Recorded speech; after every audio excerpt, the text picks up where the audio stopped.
Greetings to you. This is Tony Denton coming to you from Phoenix, Arizona on this warm April 25th morning, 2018. Around 9 o'clock, I'm here in the air conditioning. Yes, it's already warm enough for that here, sadly. But I'm here to share with you a re-lesson, which means it's one that I had on the website in PDF form and also on YouTube in audio form like this one for a while, but I've redone it. There's been some studying I've done recently that has made me, I knew I was going to have to do this anyway, but some recent studying has really pushed me to go ahead and get it done. So we're going to talk about Satan in the Old Testament, or as is entitled on my website, the PDF is The Biblical Satan, Part 1, The Hebrew Scriptures. I've redone some thoughts on this, so if you have heard this or read it, it will be a little different than before. So, according to current dictionaries, Satan is defined as a singular spiritual being, the foe of both God and man. But how accurate is this definition? Let's do some digging, starting at the beginning. The Hebrew term for Satan is based on the letters Shin, Teth, Nun, and the Hebrew. And it's believed to be pronounced as Satan, S-A-W-T-A-W-N. With the definite article before it, one would add the letter Hei, H-E-I, at the end. Remember, Hebrew reads from right to left. Yes, a little odd to us English-speaking people. So it would be Hei Sultan, or just Sultan without the definite article. Now, according to Hebrew lexicographers like James Strong, and this is his number 7854 if you go by the numbers of the Hebrew words, it refers to an opponent or enemy. According to Wilson, it refers to an adversary. According to Gesenius, it refers to an adversary as in war, an enemy. And according to Girdlestone, it refers to an adversary or plotter, one who devises means for opposing another. Here are some related terms. The Hebrew verb saltam means to lay snares, follow hostilely, persecute, oppose. The verb saltan means to accuse or attack, to be an adversary. The noun sitnal refers to opposition or accusation. I also found it very interesting that the translators of the Septuagint, the Greek version of the Old Testament from which Jesus and his disciples most often quoted, chose 89% of the time, mind you, to not translate the Hebrew Sultan for the Greek term one would expect, that is, Satanas.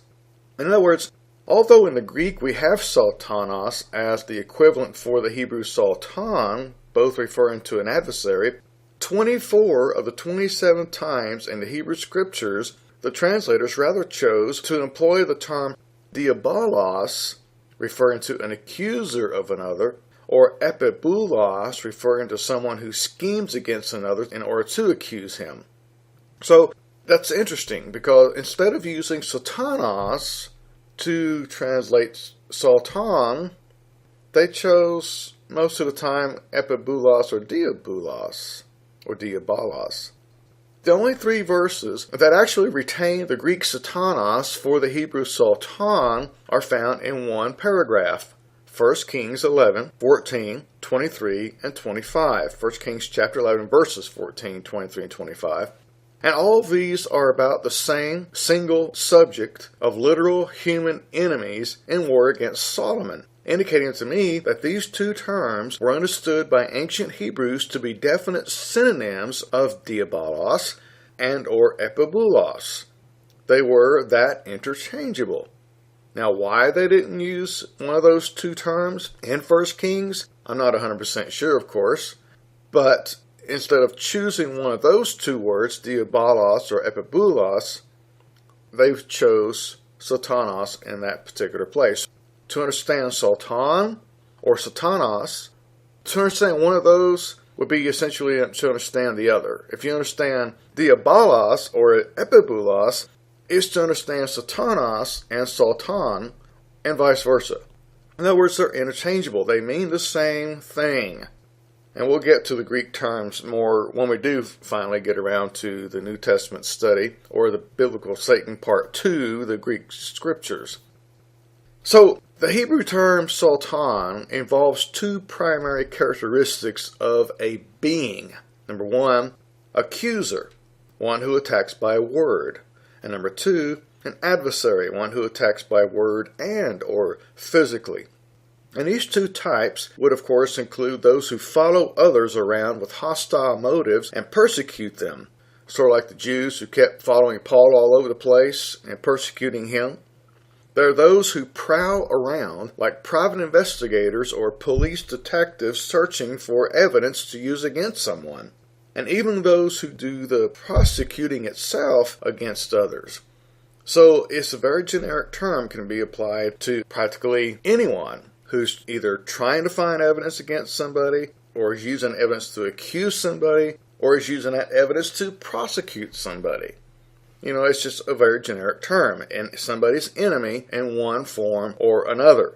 So we might say that we have here enemy adversary, prowler plotter, and accuser prosecutor. All of that falls under the realm of Sultan or Satanas, which would be the Greek of Sultan.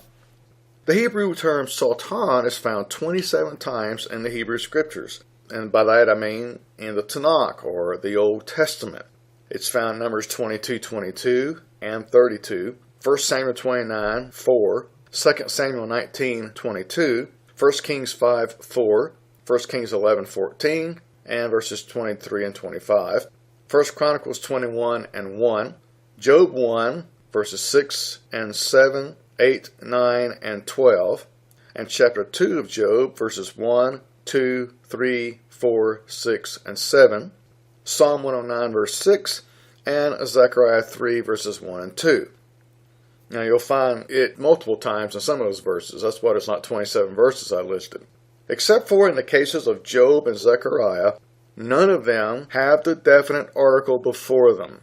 In other words, in those two cases, that is Job and Zechariah, the Hebrew reads the Sultan, but not in any of the other cases. Now let's consider the cases without the definite article, of which there are essentially only 7. 7 places, but multiple times in those 7 paragraphs or passages. In 1 Samuel 29, verse 4, we find the incident in which Philistine lords chose to use the term Sultan in reference to King David. In 2 Samuel 19:22, we find the incident in which King David chose to use the term Sultan in reference to the sons of Zechariah. In 1 Kings 5:4, we merely read of how that, at the outset of his reign, King Solomon had no Sultan to worry about. But that was soon to change, for in 1 Kings 11, verses 14, 23, and 25, we begin to come across something a little more interesting in our study. Here we have statements about the Lord, quote unquote, the Lord raising up 2 enemies against King Solomon, Sultan Hadad the Edomite, and Sultan Rezon bar Eliadah, with their respective armies. In Psalm 109, verse 6, we read David praying, again, for vengeance against some people. This time he asked that those who had made false accusations against him would have someone he called a sultan to make false accusations against them. Now, I'm going to go backwards because I want these various incidents to be placed in a specific order. I've gone from Numbers to Psalms, but let's go back a little bit to Numbers chapter 22 and look at that passage a little bit more in depth than we have these others, just flying through these others. Note for you who were the sultans of each of those cases. Now, if you're following, turn to Numbers 22 in your Bible. Due to a conversation a prophet named Balaam had with the Lord, he was expected by the Lord to not go with the Moabites to see their king Balak, who wanted Balaam to curse the Israelites. By reading verses 22 through 34, we can see a clear case of Yahweh being the instigator by sending an angel, which merely means messenger or delegate, to be his agent through whom he fulfilled his purpose. So the Lord was the Sultan against Balaam. Okay, let's look at that real quickly here. Numbers 22:22. Then God's anger was aroused because he went, and the angel of the Lord took his stand in the way as an adversary against Balaam. And he was riding on his donkey, and his 2 servants were with him. Now the donkey saw the angel of the Lord standing in the way with his drawn sword in his hand, and the donkey turned aside out of the way and went into the field. So Balaam struck the donkey to turn her back onto the road. Then the angel of the Lord stood in a narrow path between the vineyards, with a wall on this side and a wall on that side. And when the donkey saw the angel of the Lord, she pushed herself against the wall and crushed Balaam's foot against the wall, so he struck her again. Then the angel of the Lord went further and stood in a narrow place, where there was no way to turn either to the right hand or to the left. And when the donkey saw the angel of the Lord, she lay down under Balaam. So Balaam's anger was aroused, and he struck the donkey with his staff. Okay, this is the 3rd time now. Then the Lord opened the mouth of the donkey, and she said to Balaam, "What have I done to you that you have struck me these 3 times?" And Balaam said to the donkey, as if it was normal for the donkey to speak to him, he said, "Because you've abused me. I wish there were a sword in my hand, for now I would kill you." So the donkey said to Balaam, "Am I not your donkey on which you have ridden? Ever since I became yours to this day, was I ever disposed to do this to you?" And he said, "No." Then the Lord opened Balaam's eyes, and he saw the angel of the Lord standing in the way with his drawn sword in his hand, and he bowed his head and fell flat on his face. And the angel of the Lord said to him, "Why have you struck your donkey these 3 times? Behold, I have come out to stand against you, because your way is perverse before me. The donkey saw me and turned aside from me these 3 times. If she had not turned aside from me, surely I would have also killed you by now and let her live." And Balaam said to the angel of the Lord, "I have sinned, for I did not know you stood in the way against me. Now therefore, if it displeases you, I will turn back." The angel of the Lord said to Balaam, "Go with these men, but only the word that I speak to you, that you shall speak." So he went with the princes of Balak. So when you read that, you can't help but see who the Sultan of the story was. It was the Lord himself through the agency of an angel. Now, lastly in this list, turn to 1 Chronicles, if you're following, for a verse that will connect to one in 2 Samuel. 1 Chronicles and then 2 Samuel. In this general story, the Lord is again upset with his wife Israel for her lack of love for and hence faith in him, essentially treating him like dirt. So in 1 Chronicles 21 verse 1 we find the following. Sultan stood up against Israel, moving David to number Israel, which simply means to take a census, in this case of his armies. Now, turn to 2 Samuel 24 verse 1. In this record of the exact same event, we find this stated.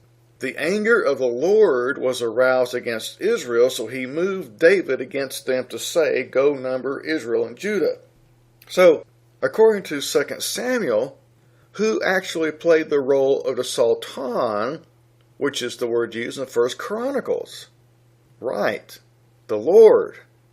It's much like some of the preceding cases we've looked at, where we've not found yet one case at all referring to some supernatural evil being. In every case, it's either been a man or men or an angel of the Lord and or therefore the Lord himself. In Psalm 109, David asked the Lord to use someone as a sultan against his enemies. In 1 Kings 11, the Lord used Hadad Razan as a sultan against King Solomon. In Numbers 22, the Lord sent an angel or agent as a sultan against Balaam. And now here in Chronicles and Samuel, the Lord himself is clearly indicated to have been a sultan against his wife Israel for not exhibiting her alleged love and faith. Now, we can therefore say that the Lord is Satan. Now that sounds pretty horrible to us because of the way we were raised. But there are times, clearly in the Old Covenant Scriptures and the Hebrew Scriptures, where the Lord is Satan, where he played the role of a Satan, that is, an enemy, an adversary, like in Numbers 22, where he stood in the way, stood against Balaam. Now, before we move to Sultan passages with the definite article, let me say a couple things here. Firstly, relative to the definite article, or lack thereof, scholars are at odds because some say that if the definite article is present, then it's a reference to the specific enemy of God and man called the devil, while without the definite article, it's merely a reference to any given enemy in general. But others say that with the definite article, it's referring to a specific enemy in a given context, while without the definite article, it's referring to the name of the devil they say is Satan. So you can't go to scholars in general and know what in the world to think, because they're at total odds with one another. If you are looking at my PDF while listening to this, or not, if you aren't, go back and find it, and read that paragraph 2 or 3 times. You'll see these guys have no idea where to go with this. So it's a no-win situation when it comes to studying these guys. Secondly, here's my current thinking. From my studies right now, it seems to me that just because the cases we considered so far don't have the definite article doesn't really mean anything in contradistinction to the passages which do include it, as some would make a big deal out of. So think about this. Had David turned on the Philistines and begun to war with them, then in that case, without other variables involved such as other enemies, he would have been fulfilling the functional role of the Sultan of the story. Had Zechariah's sons turned on David and begun to war with him, then in that case, they would have been fulfilling the role of the Sultan of the story. Had there been a story about a war between Solomon and Hadad, then in that case, Hadad would have been fulfilling the functional role of the Sultan of the story. My point is, in these cases we've already talked about earlier, it doesn't matter whether there's a "the" there or not there, whether there's a definite article or not, because it depends on how the story is written out, and to if we find the exact things that we need. In fact, let me just go on with the next paragraph here. Not only has there not been the semantics which would call for a definite article in those cases, but there also hasn't been a narrative which would have called for the definite article. For there to be a sultan specific enough to call for the definite article in any given narrative, not only would the correct semantics need to exist, of course, but also the sultan of that story would have to have his counterpart.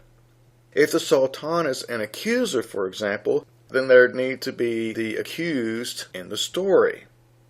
Okay, now all of that may be a little confusing, which means you need to go back and get my PDF and read those 3 paragraphs again and get that in your head, because it is somewhat important to do that. One more thing, since the 2 definite article instances in the Hebrew Scriptures are both prophetic in nature, yes, Zechariah's vision and the story of Job, I believe, are foreshadowings, then these 2 narratives don't lend much at all to the popular doctrine of Satan.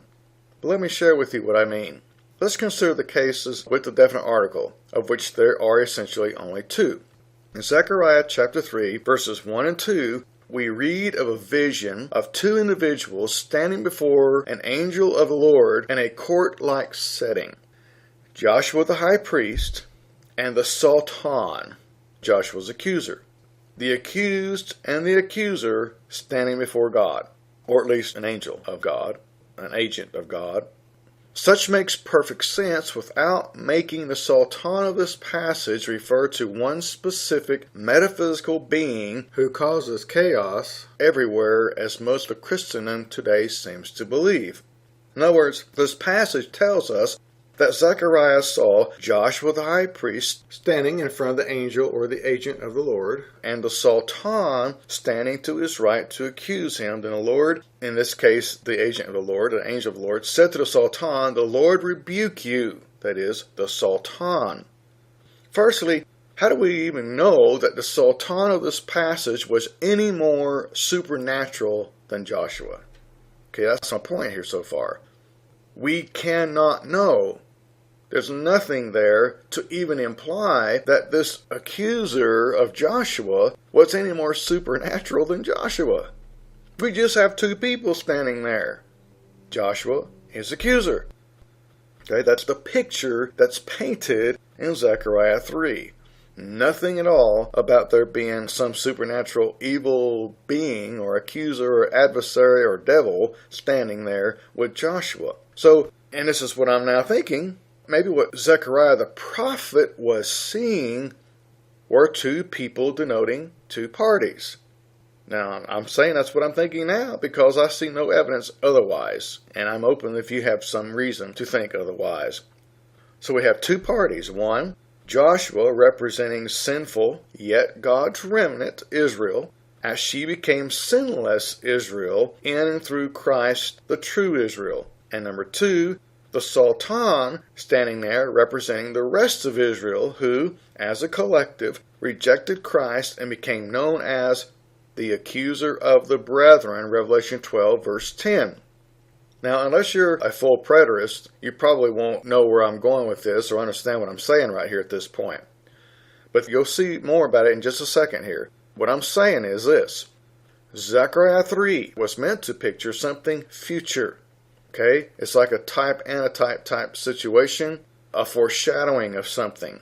Whereas where Joshua, again, this is not the Joshua of Caleb and Joshua. This is a different Joshua. This is Joshua the high priest. Now this Joshua, again, let me say it one more time, represents the remnant of Israel. Yes, they were sinful, but they would become sinless in Christ later. And then we have the Sultan, who represents the rest of Israel who rejected Christ and who became the accuser of the brethren. So you have the majority of the Jews who rejected Jesus accusing to God those who have left Moses for Christ because they didn't believe in Jesus being the Christ, okay? So get that picture in your head, just for the sake of argument at least. Think about this. You have Joshua picturing New Covenant Israel and the Sultan picturing Old Covenant Israel as they were battling one another during the first generation of Christianity, okay, in the New Testament times. But see, until all things were said and done, that old rejecting Israel would not admit that Christians were, as Zechariah 3 verses 3 through 5 go on to demonstrate, the cleansed and accepted ones of God. And check out Romans 8, 30 through 39 about that, as well as Daniel 7, 22. See, the whole New Testament, when you read the New Testament scriptures, when you read the Greek scriptures from Matthew to Revelation, keep in mind one theme. It was during the time when there was a battle between who exactly were God's people. Old Covenant Israel or now these New Covenant people. That's the battle. Everything you read somehow fits into that historical picture of the times. Okay? And that's what's pictured here in Zechariah 3. There was a choosing that was going to come.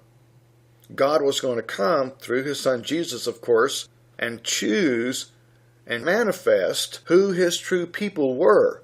And we know today that he chose Christians over Israel who rejected Jesus. Of course, most of those Christians were Jews, the Jews who accepted Christ.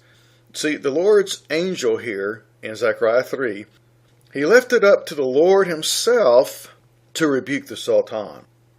The angel didn't do it. He left it up to the Lord. Now, does this little story here in Zechariah 3 sound like another?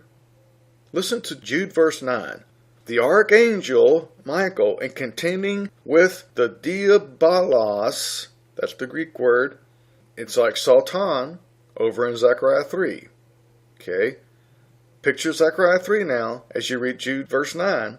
You have an angel, Michael, contending with a diabolos, an enemy, an accuser, when he disputed about the body of Moses, which I believe is equivalent to Zechariah 3's Joshua, both representing God's people.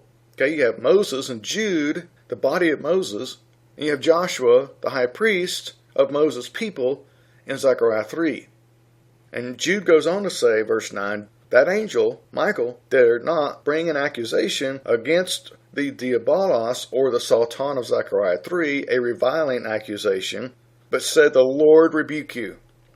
Now, how someone can not see that Jude 9, and maybe in verse 23, isn't a parallel to Zechariah 3, 1 through 5, I just have no idea how you cannot see that.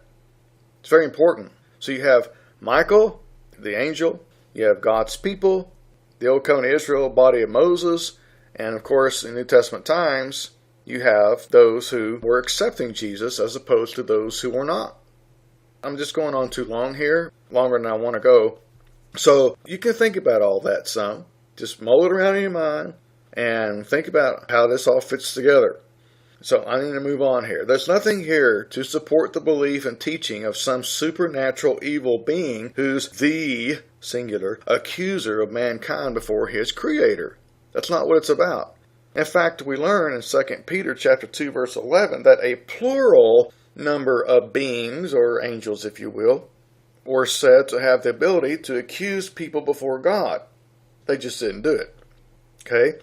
So just the very fact that Peter said a plural number could be accusers knocks out the whole concept of there being one singular being who's accusing people before God.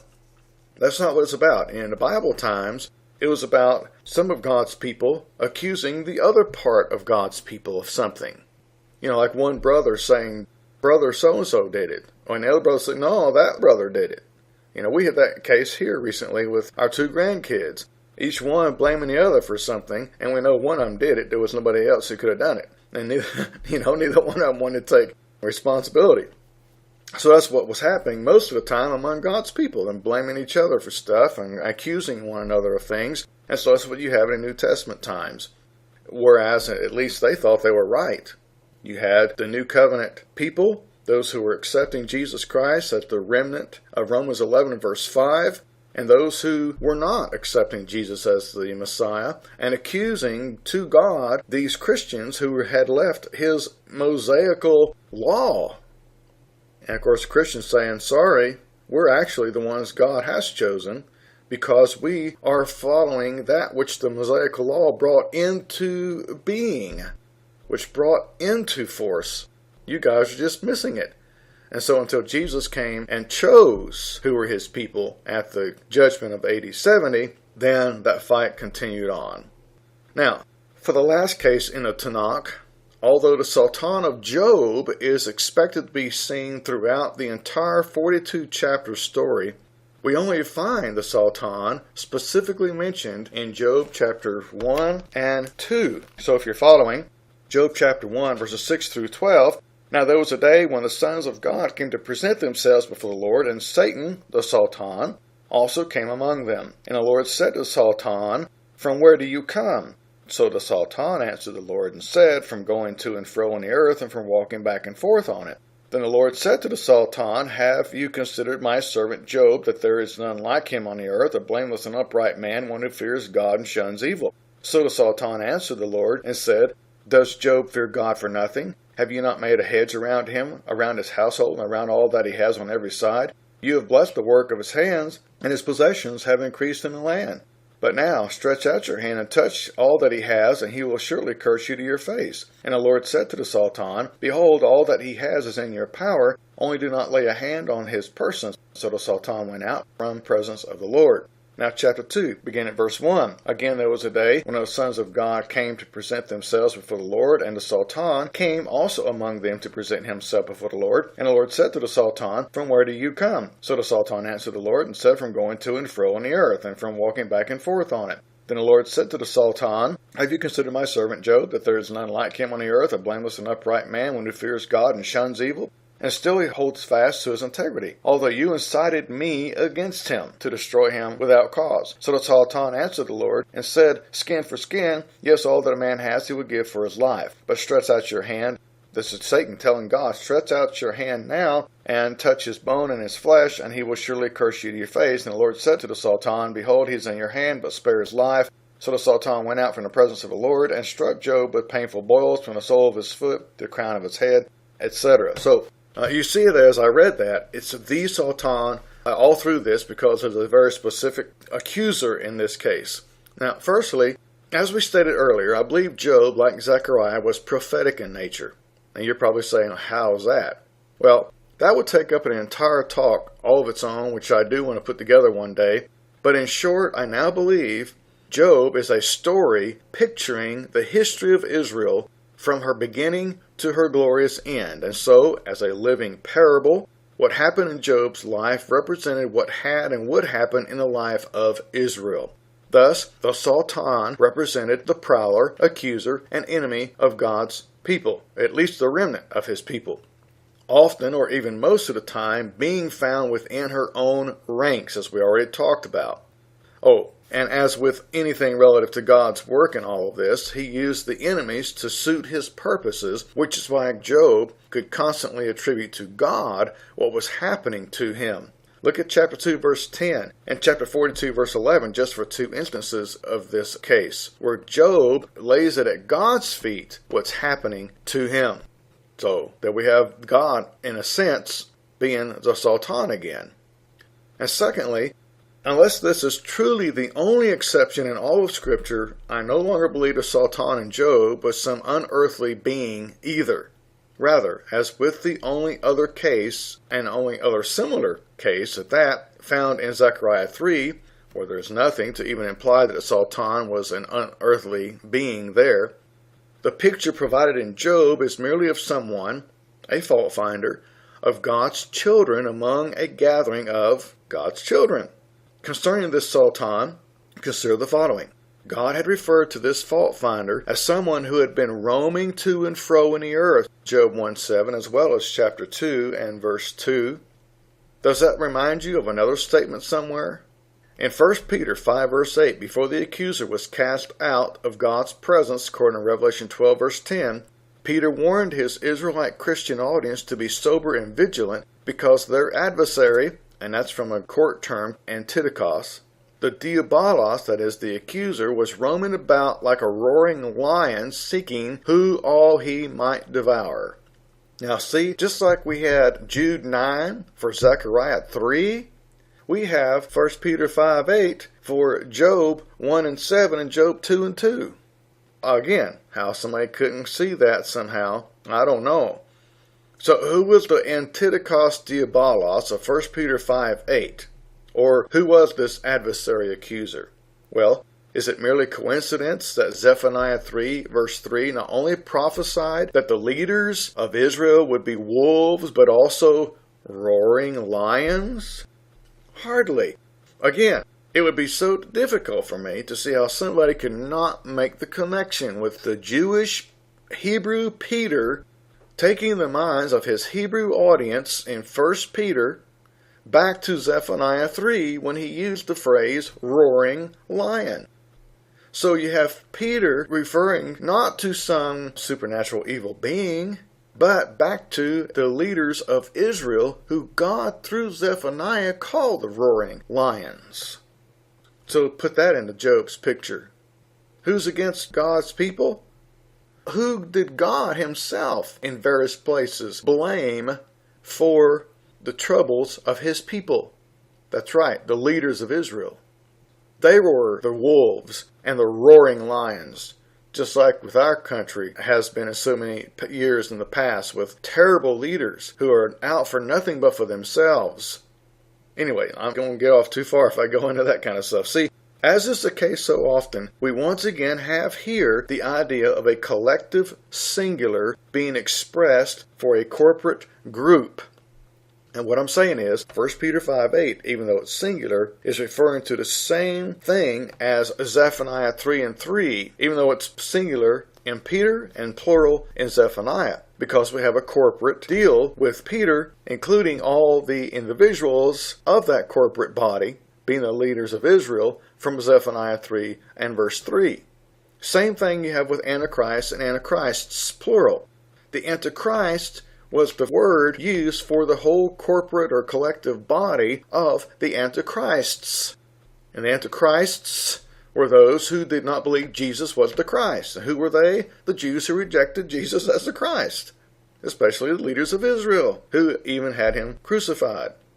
That's the thing. I'm getting too much into information on the New Testament right now when it comes to Satan.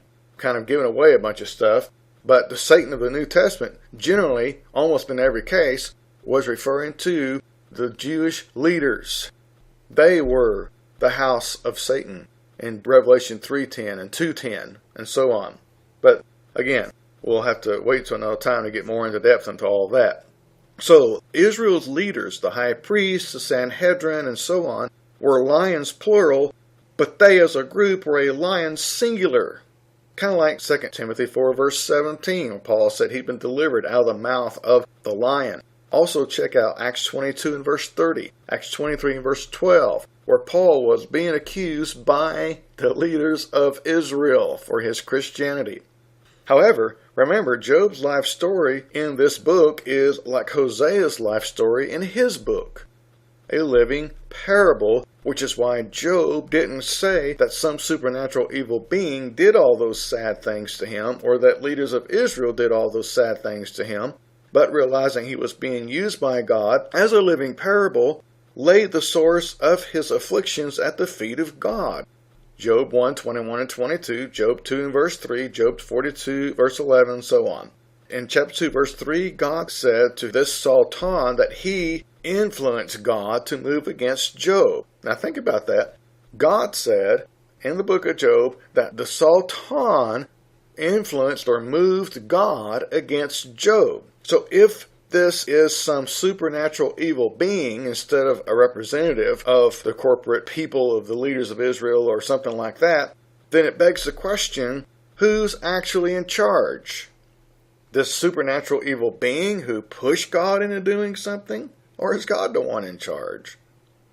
Well, in summary, I believe all the narratives about the Sultan, without the definite article, are to be taken at face value as referring primarily to the Lord himself, even if what he desired to accomplish was through the agency of some chosen delegate. And I believe the narratives about Sultan with the definite article were meant to be prophetic pictures of what had happened, was happening, and or what would happen in the course of God's strategy of man's conciliation to him. See, with all this Old Testament information before us that we've just looked at, we really shouldn't be as dismissive of the Hebrew Scriptures as we've been influenced to be in our modern Christian world. For, as Paul conveyed in Romans 15:4, these things were written to learn from. You know, we've heard the motto that the Old Covenant is the New Covenant concealed, while the New Covenant is the Old Covenant revealed.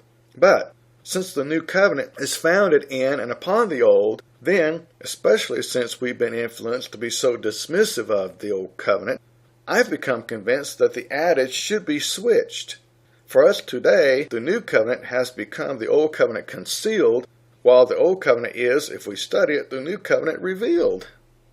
We just don't study the Old Covenant enough to understand the New. Or we don't go back to the Old Covenant when the New Covenant refers to the Old Covenant in order to help us to understand what's being said in the New Covenant. The New Testament Scriptures is a very, very small part of the entirety of the Bible. You know that. It's like, what, a fourth of the Bible, the New Testament? Why? Because everything that was alluded to in the New Testament can be found in the Old. So we didn't have to write it all over again. Just go back and figure out what he's talking about. If somebody makes an allusion to something in the Old Testament Scriptures, go back to the Old Testament and figure out what the context is of that allusion. It's very, very important to do that. This subject right here is one of those cases. What's the Satan of the Old Testament? A mere enemy. A man, several men, some delegate that God himself has sent, or God himself.